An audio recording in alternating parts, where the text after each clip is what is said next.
하지 말라 하시니 아멘. 우리가 그 수요일까지 사무엘 말씀을 읽었습니다. 사무엘상까지 읽었습니다. 역사서를 한참 봤고 이제 성탄절도 다가오는 것 같고 그래서 다시 예수님의 말씀으로 돌아왔습니다. 마태, 마가, 누가, 요한 이 네 개의 책 안에는 예수님의 말씀이 들어가 있습니다. 기억하는 사람들이 기록한 마태, 마가, 누가, 요한은 일반 제자들이 아니라 예수님을 3년 동안 함께 쫓아다녔던 생생한 증인들의 들은 이야기. 물론 네 사람이 서로 달라서 성격도 다르고 또 생각도 다르고 그래서 서로 다른 얘기를 어떻게 보면 하고 있지만은 이 네 사람에게 충분히 우리가 예수님이 어떤 생각을 가지고 가르치셨는가를 들을 수가 있다라고 보여집니다.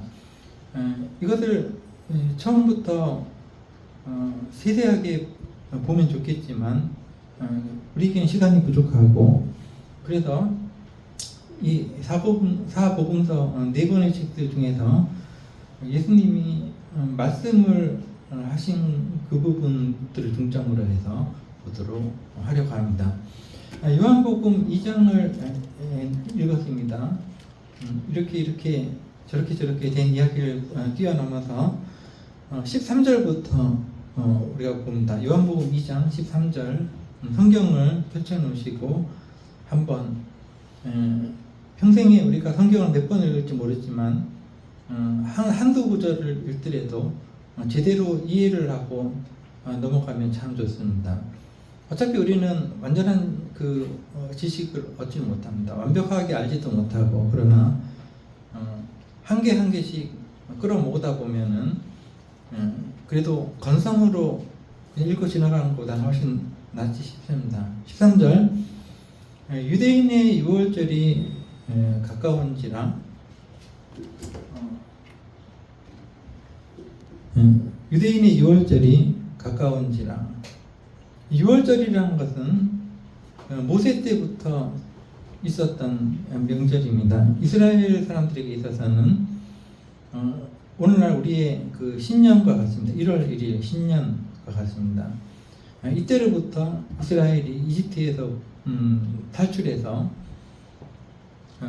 시작이 되었기 때문에 그렇습니다. 6월이라는 말 자체가 뛰어넘는다는 겁니다. 뛰어넘는다. 뭘 뛰어넘습니까? 여러분 잘 아시죠? 하나님께서 이집트에 있는 모든 사람들, 모든 가족들의 장자를 죽이실 때, 이스라엘 사람들은 문설주에 양의 피를 바르고, 그래서 죽이는 하나님의 사자들이 왔을 때 넘어갔습니다. 죽이지 않고. 그래서 살아남았죠. 그래서 6월절입니다. 그리고 이 6월절이 가장 큰 명절입니다. 우리 나라의 그 달력에 으로 따지면 4월달 정도 됩니다. 지금 또 이스라엘에 가면은 6월절이 오면 한 일주일씩 쉬는 걸로 제가 보고 왔습니다. 그때 마침 제가 갔었기 때문에 보고 왔습니다. 예수께서 예루살렘으로 올라가셨다. 사람이 어디에 가 있느냐가 중요합니다. 추석 때는 또 어디에 가 있어야 계십니까?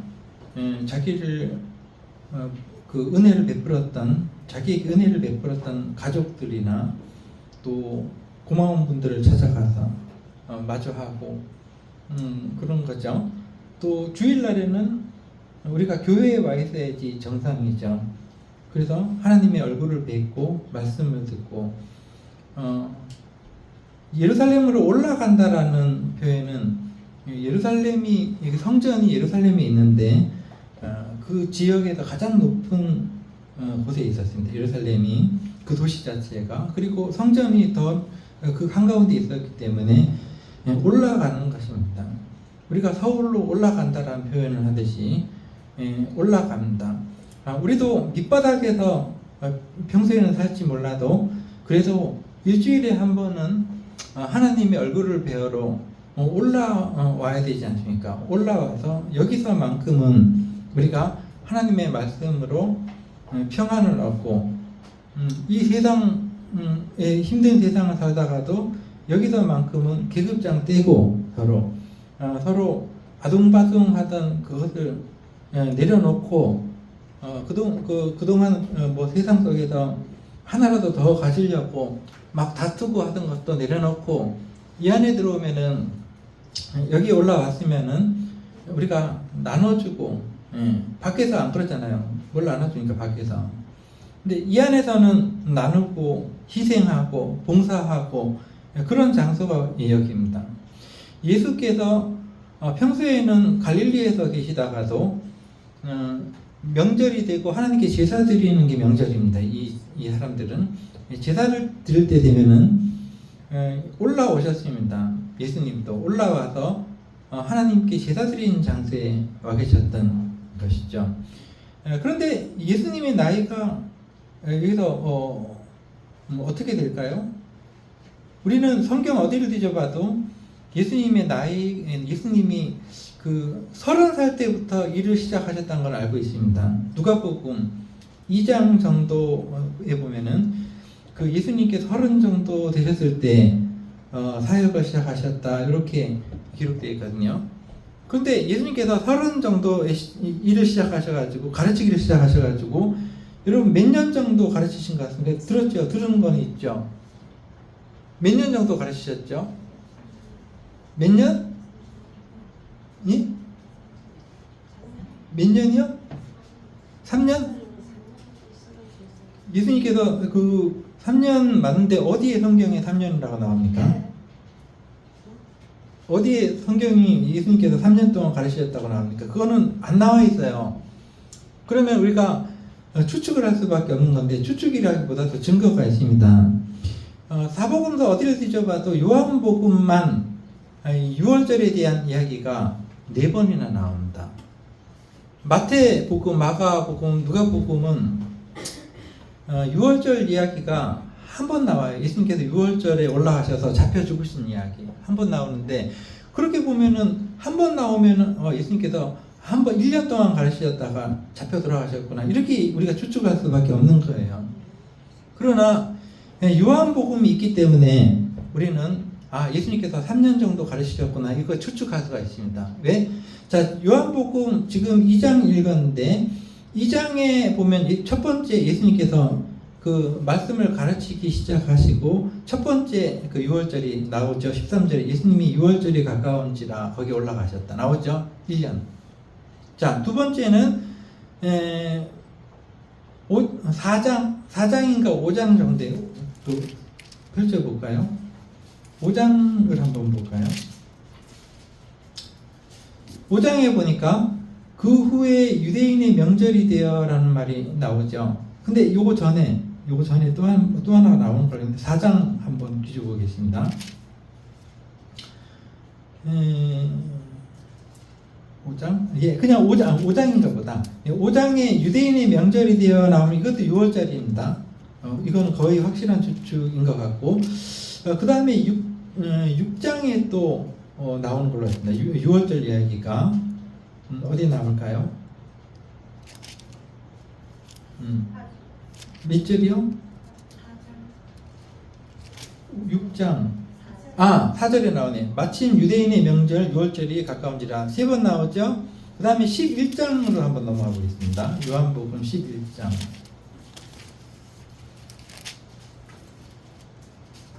여기도 6월절 이야기가 나옵니다. 어디에 나오죠? 쭉 중간 정도 가야 될 것 같은데요. 12장에 나온 것 같네. 12장에 6월절 엿새 전에 이렇게 나오죠. 그래서 요한은 그 예수님이 6월절에 이 예루살렘 성전에 올라가셨다라는 이야기가 4번 나옵니다. 그러면 한 3, 4년 정도 되는 거 아닙니까? 그래서 우리는 예수님이 가르치심을 시작하고 나서 한 3, 4년 정도 가르치시고 십자가에 달리셨다라고 우리가 충분히 추측을 할 수가 있습니다. 요한복음 때문에 그렇다는 거죠. 자, 그럼 다시 본문으로 돌아와서 2장 13절 6월절, 그러니까 예수님께서 6월절에 올라가셔서 성전 엎으신 게 2번 나옵니다. 이거는 첫 번째 엎으신 거고 다시 또 엎으십니다. 나중에 14절 성전 안에서 소와 양과 비둘기 파는 사람들과 돈 바꾸는 사람들이 앉아 있는 것을 보시고, 이거 장사꾼들이 장사판을 벌린 겁니다. 장사꾼들은 희한하죠. 돈이 되는 곳이면 어디든지 앉아 있습니다. 예, 산 꼭대기라고 할지라도 장사꾼들이 콜라를 가지고 올라가 있거든요. 예, 저기 속리산이 문장대 올라가도 애써 우리는 올라가는데 올라가 보면 아이스크림도 팔고 콜라도 팔고 그러거든요. 희한하죠. 어떻게 올라갔을까 거기를? 돈이 되니까. 예, 장사꾼들은 어디든지 가거든요. 뭐 축제 기간이다 그러면은 어디서부터 왔는지 전국의 장사꾼들이 다 몰려들어가지고 부침개도 팔고 돼지도 굽고 막 그런 걸 여러분도 축제를 하기 때문에 아시겠지만은, 그런데 이것이 성전 밖에서 그들이 뭐 장사꾼들이니까 성전 밖에서 하는 거야 뭐라 그러겠습니까? 그런데 이것을 성전 안으로 가져와 들어서는 안 되는 거죠. 왜냐하면은 성전 안이라는 곳은 그런 거 하는 데가 아니잖아요. 목적이요. 그런데 성전 안에서, 교회 안에서 그런 거 하는 사람들이 있어요. 교회 안에서 하나님께 예배드리고 제사드리고 성도들 간에 나눔을 하는 장소가 여기인데, 여기 와가지고 높은 자리에 올라가려고 돈을 쓰고 장로가 됐니 뭐 권사가 됐니 하면서 돈을 얼마만큼 내야지 뭐 그거를 뭐 주기도 하고, 그 성직 매매 아닙니까 그거. 그리고 장사가 잘 되면 교회가 커지면은 그거를 남인데 주기 싫으니까 아들인데 물려주고, 교회 세습 아닙니까 그거. 그리고 교회 안에서 이런저런 그 장사를 하는 그런 마음으로 여기 와 있는 그 사람 우리 교회는 없어요. 그런 교회들이 그 수탄다. 돈이나 뜯으려고 그러고 교회는 뭐 주로 그런 거죠. 그러니까 예수님께서 그 당시에도 왜 그런 게 없으셨겠습니까? 그러니까 너무나 화가 나신 것 같습니다. 이 모습을 보니까. 그거는 이제 우리가 세상 살아가면서 하는 얘기지, 세상에 나가서 뭐 군수가 되든 뭐가 되든 간에 돈을 벌든 간에 뭔 상관이 있겠습니까? 이거 하면 되죠. 먹고 살려면 어떻게든 어쩔 수 없이 하는 거죠. 그런데 교회 안에 들어와서는 그렇게 하면 안 됩니다. 내가 교회 안에 들어와서 그 누구인데 그 선물을 주려면 선물을 주는 거지, 그걸 도로 받을 생각으로 내가 뭘 줬으니까 나도 뭘 받아야지, 이런 게 교회 안에서는 이루어질 수가 없습니다. 내가 가난하면은 누가 나한테 주면은 받으면 되는 거예요. 나눔을 받으면 되는 거고, 갚을 능력이 없으면 하나님께서 갚아주시면 되는 거고, 모든 그 나눔이 실천되는 곳이 그 성전 안인데, 지금 성전 안에서 이 사람들이 돈벌이를 하고 있는 거예요. 자, 소와 양과 비둘기 파는 사람들이 뭡니까? 제사 지낼 때 부자들은 소를 드리거나 큰 부자들은 소를 드리겠죠. 그 다음에 조금 그 중산층 같은 경우는 양을 드리겠죠. 꽤 나가는 건데 양 한 마리에 지금 한 60만 원 갈 겁니다. 그 소 한 마리면 어떻겠습니까? 수백만 원 가겠지 않습니까? 근데 그걸 부자들인데 팔고 프리미엄, 그 부자들이니까 프리미엄 제사. 그러니까 그거를 이제 재물을 팔고 비싸게 파는 거예요. 뭐 시장 가면 추석이라 해가지고 비싸게 팔잖아요. 제사 드릴 음식이라면 안 깎고 비싸게 팔잖아요. 안 깎아주고 뭐. 근데 문제는 여기 보면 비둘기 파는 사람들도 있었다는. 비둘기 파는 사람, 이게 뭡니까? 가난한 사람들은 제사 드릴 힘이 없어요. 그러니까 몇 푼 안 되는 비둘기를 그 제물로 바치는 건데 이것도 파는 거예요. 가난한 사람들 베껴 먹는 거지. 소나 양이야 뭐 돈 많은 사람들 좀 팔아먹는다고 뭐 하겠지만은, 가난한 사람들이 이게 비둘기 파는 것은 비싸게 파는 거예요, 이것도. 그래가지고 그게 그 돈 벌려고 그렇게 자판을 벌리고 앉아 있는 겁니다. 이건 하지 말아야죠. 그 성전 밖에서 해야죠. 왜 성전 안에서 이걸 합니까? 예, 성전 밖에서야 뭐 음향 장비를 팔든지 교회 건축을 해준다고 돈을 받든지 건축업자들이 그건 교회 밖에서 이고, 일단은 교회 안에 들어오면 그거 안 됩니다. 서로 주고받고 붙여받고, 물론 우리가 뭐 선물을 주고받고 하는 거야 좋은 마음에서야 그렇게 하면 되겠지만, 내가 받아서 이거 너무나 갚기가 어려워요, 부담스러워요, 그럼 안 갚으면 됩니다. 안 갚아도 돼요. 왜? 교회 안에서는 그런 게 없습니다. 베풀 사람 베풀고 받을 사람 받으면 그만입니다. 예, 그렇게 해야 되는 건데, 이 사람들은 성전 안에서 이거를 이제 하는 겁니다. 그리고 돈 바꾸는 사람들이 왜 돈을 바꾸죠? 예, 그 당시 하나님께 헌금을 드리려면, 헌금이 동전이 있었는데 거기에 로마 황제 그 형상이 새겨져 있었습니다. 그래서 이런 돈은 하나님께 헌금할 수 없다. 이래서 로마 황제의 얼굴이 없는 그 은화, 순수한 은화, 맹맹한 은화로 바꿔주는 거예요. 그런데 1대1로 바꾸는 게 아니라, 1,000원을 가져왔으면은 2,000원을 받는 거예요. 2,000원. 1,000원짜리를 가져왔으면 2,000원을 받는 거예요. 돈벌이죠. 이것이 제사장들과 결탁이 되어 있는 거예요. 성전 안에 있는 사람들이 누굽니까? 그 권력자들이 누굽니까? 제사장들입니다. 오늘날의 그 교역자들이죠. 그 사람들이 아예 나서가지고 돈을 벌고 있는 것입니다. 장사꾼들과 함께. 그러니까 이건 있어서는 안 될 일이죠. 예수님께서 참 제사장의 모습을 보여주십니다. 노끈으로 채찍을 만드셔서 양이나 소를 다 성전에서 내쫓으시고, 여기서 우리가 동사들을 좀 살펴보면, 내쫓으시고 돈 바꾸는 사람들의 돈을 쏟으시며 상을 엎으시고, 이것은 돈을 갖다가 막 가지고 사람들에게 막 확 뿌려버리셨다, 이건 아니죠, 그죠? 그 자리에서 쏟아버리셨다. 이건 엄연히 사유재산이니까. 소도 양도 그냥 내쫓으셨을 뿐이죠. 그리고 예수님께서는 비둘기 파는 사람들에게 특별히 말씀하셨습니다. 가난한 사람들 등쳐먹는 사람들이죠, 이 장사꾼들은요. 배고픈 사람들 핫도그 하나 사 먹고 나는데 3,000원씩 받아. 붕어빵 하나에 2,000원씩 받아. 그런 거죠. 그러니까 예수님께서 특별히 비둘기 파는 사람들에게 꾸중을 하신 겁니다. 이것을 여기서 가져가라. 이거는 성전 안에서 이러면 안 된다는 거예요. 내 아버지의 집은 목적이 있는 집이라는 거죠. 어디든 목적이 사라지면은 망가지는 겁니다. 우리 교회도 이 예배당도 그냥 그 건물인 것 같지만 목적이 있기 때문에 예배당입니다.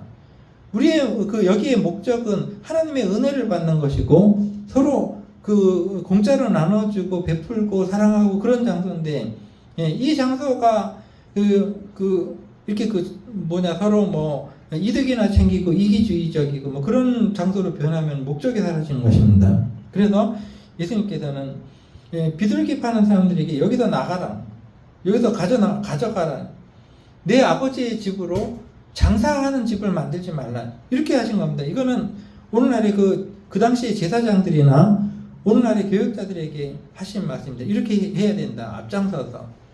교회 안에 절대 그렇게 장사꾼들처럼 그렇게 하지 못하도록 교역자들이 앞장서서 해야죠. 근데 거기에 그냥 함께 해버리니까 문제죠. 17절에 제자들이 성경 말씀에 주의 전을 사모하는 열심히 나를 삼키리라 한 것을 기억하더라. 자, 인간의 기억력이요. 기억력이 나중에 이제 그냥 스쳐가듯 봤는데 나중에 그걸 이제 그때 그 장면이었구나 하고 이해를 한 거예요. 굉장히 인간이 영리한 동물입니다. 그러니까 예수님의 어떤 모습을 보고 나중에 예수님이 십자가에 달려 죽으시고 부활하시고 난 다음에 그때 그 일이, 예수님께서 하신 일들이 시편 69편 9절에 그런 말씀이 있습니다. 주의 전을 사모하는, 사랑하는 열심히 나를 망가뜨릴 거다. 삼킬 거다라고 나를 망가뜨릴 거다. 그런 말씀을 예수님께서 실제로 실현하셨구나라고 알게 되었다는 것이죠. 우리도 그렇지 않습니까? 우리도 지난 날을 생각해 보면 잠깐 지나간 어떤 기억인데도 시간이 지난 후에 그게 그런 거였구나. 나중에 알게 됩니다. 그 당시엔 잘 몰라요. 근데 한참 시간이 지나서 그때 그 일이 바로 그런 거였구나 하고 깨달아지는 이게 인간입니다. 그러니까 예수님의 제자들도 예수님께서 그렇게 그 성전에서 난동 부리실 때도 그것을 잘 이해를 하지 못했어요. 왜 이러시지? 근데 나중에 이제 생각해 보니까 그게 그런 거였구나라고 알게 된 거죠. 그래서 요한이 삽입한 겁니다. 이 이야기를. 그때 18절에 보니까 이에 유대인들이 대답하여 말하기를 내가 이런 일을 행하니 무슨 표적을 우리에게 보이겠느냐. 이해할 수 있겠습니까? 무슨 뜻인지? 어떤 뜻이죠 이게요? 네가 이런 일을 행하니 무슨 표적을 우리에게 보이겠냐. 이게 어렵습니다. 이렇게 번역하면. 차라리 공동 번역을 읽으십시오. 천주교에서 써놓은 거. 그 번역이 훨씬 쉬워요. 너가 이런 일을 할 만한 권력을 가졌느냐는 거죠. 이 성전에서 우리의 나와바리, 그 성전을 그 권력을 잡고 있는 그 제사장들이 하는 얘기입니다. 우리의 이런 영역에서 네가 무슨 권력을 가지고 이런 일을 행하냐. 그리고 유대인의 권력은 어디서 나오냐면 어떤 그 모세처럼 기적을 일으킬 때 권력이 생기는 거예요. 이 사람들의 그 사고 방식은요. 그러니까 너가 여기서 이렇게 여기를 뒤집어 엎을 만한 권력에 대한 증거를 보이라는 거예요. 어떤 그 기적을 보여서 이 사람은 진짜 이렇게 할 만하다라는 어떤 기적을 보여달라는 거죠. 그때 예수님께서 19절에 보니까 예수께서 대답하여 이르시되 그 무지몽매한 사람들에게 예수님께서는 굉장히 비유적으로 영적으로 이야기를 하셨습니다. 너희가 이 성전을 헐어버려라. 어느 성전? 그 눈에 보이는 성전인 줄 사람들이 착각했죠. 거기에 제사 드리러 사람들이 와 있는 그 성전이요. 그때의 성전은 어마어마하게 큰 성전이었습니다. 헤롯이 예수님 오시기 20년 전에, 그러니까, 비포라 그러죠. 20년 전에 벌써 짓기 시작해가지고, 여기 뒤에 보니까 46년 동안을 짓고 있었어요. 아직은 못 지었던 거예요. 계속 짓고 있었어요. 이 당시의 성전은 이전에 솔로몬이 지었던 성전보다 비교도 안 될 만큼 어마어마하게 큰 성전, 증축. 세계적으로 어마어마한 전 세계 사람들이 와서 놀랄 만한 성전을 짓고 있었습니다. 세계에서 가장 큰 성전. 근데 예수님께서는 그 성전을 보시면서 이거를 헐어버리라는 거예요.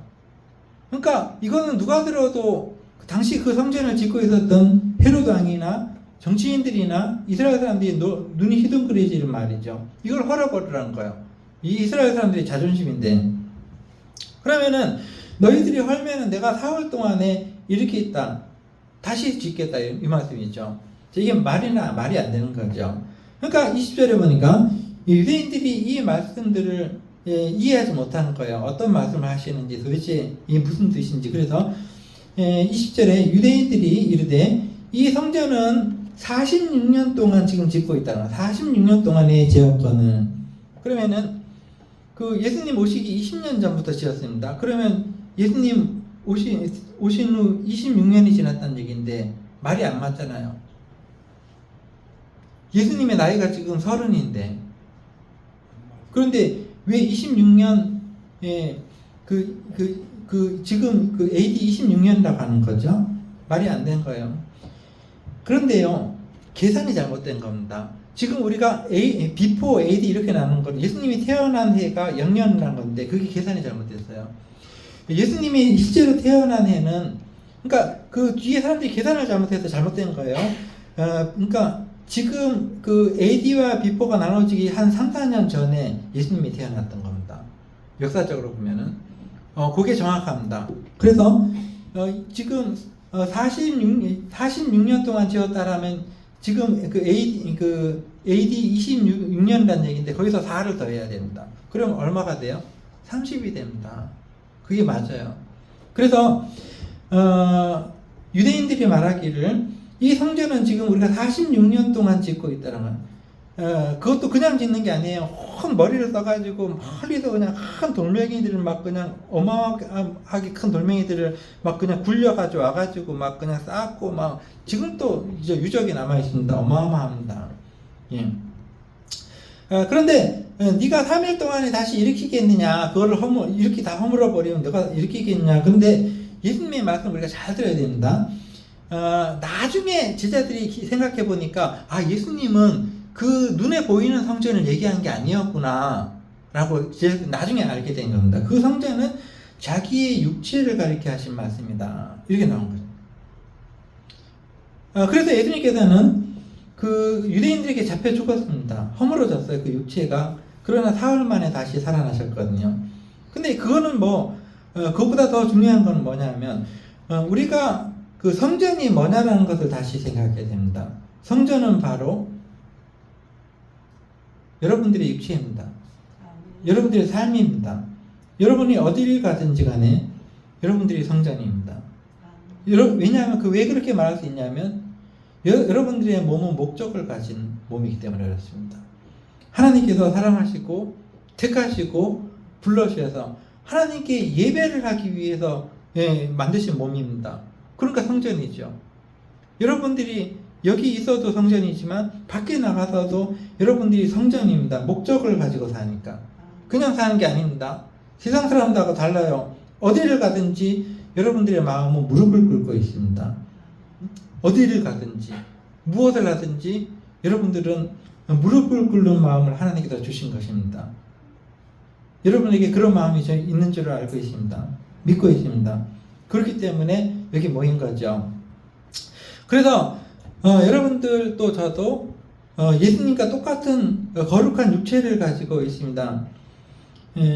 22절 예수님께서 죽은 자 가운데서 다시 살아나신 후에야 제자들이 깨달아집니다. 그때 예수님께서 하신 말씀은 그때는 도저히 이해할 수 없었는데 지금 생각해 보니까 그게 이 말씀이었구나. 기억하고 22절에 기억하고라는 말을 주목을 하면 좋습니다. 기억하고 우리가 스쳐 지나간 순간이라도 나중에 생각해 보니까 하나님의 은혜였구나. 절대적인 은혜였구나. 그때 그 당시에 하나님께서 나에게 은혜 주지 않으셨으면 내가 그때 어떻게 살아날 수 있었을까. 그런 게 수만 번, 수천 번, 수만 번입니다. 예, 인간으로서 기억을 하는 존재거든요. 여하튼 그래서 마지막으로 제자들이 나중에 어떻게 했느냐. 성경과 예수께서 하신 말씀을 믿었더라. 무엇을 믿습니까, 여러분? 무엇을 의지해야 됩니까? 하나님의 말씀인 성경을 의지해야 되고, 그래서 읽기도 하고, 쓰기도 하고, 듣기도 하고, 그 다음에 말씀, 설교 말씀이나 이런 성경을 풀이해주는 말씀, 이것을 믿는 것이죠. 이것들이 여러분에게 큰 도움이 되는 것이죠. 여기까지만 오전에 볼 수 있도록 하겠습니다. 다시 한번 말씀을 정리하자면은 여러분과 저는 어쩔 수 없이 성전입니다. 우리가 이루어낸 것이 아닙니다. 하나님께서 이루신 것입니다. 성전의 돌들과 같이 여러분과 저는 어디에 있든지 무엇을 하든지 성전입니다.